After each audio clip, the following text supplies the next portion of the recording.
আপনি কি জানেন, এক টাকার স্টক না কিনে নিজের ডিজাইন দিয়ে অনলাইন প্রোডাক্ট বিক্রি করা যায়? আর অর্ডার পেলেই অন্য কোম্পানি প্রিন্ট করে কাস্টমারের কাছে পাঠিয়ে দেয়। এই বিজনেসের নাম হলো প্রিন্ট অফ ডিমান্ড।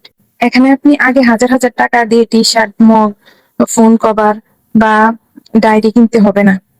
আপনি শুধু সুন্দর সুন্দর ডিজাইন করবেন, তারপর সেই ডিজাইন একটি প্রিন্ট অন ডিমান্ড কোম্পানিতে আপলোড করবেন, যেমন শপিফাই, অ্যামাজনের মতো বড় প্ল্যাটফর্ম গুলোতে আপনার প্রোডাক্ট লিস্টিং করবেন। যখন কোনো কাস্টমার অর্ডার করবে, তখন সেই কোম্পানি আপনার ডিজাইন প্রোডাক্ট প্রিন্ট করবে, ট্র্যাকিং করবে এবং কাস্টমারের কাছে পৌঁছে দেবে। আপনার কাজ মূলত তিনটি: এক, ভালো ডিজাইন তৈরি করা; দুই, সুন্দর প্রোডাক্ট লিস্টিং করা; তিন, মার্কেটিং করা, কাস্টমার আনা। মনে রাখবেন, আপনাকে এখানে কোনো টাকা ইনভেস্ট করতে হবে না। আপনি যদি ডিজাইন করতে ভালোবাসেন বা অনলাইনে ব্যবসা শুরু করতে চান, তাহলে প্রিন্ট অন ডিমান্ডই হতে পারে আপনার জন্য সেরা এবং দারুণ একটি সুযোগ। তো দেরি না করেই এটা শুরু করে দেন, স্টার্ট করে দেন। আর এই সম্পর্কে আরো বিস্তারিত জানতে আমাকে ফলো দিয়ে কমেন্ট করুন।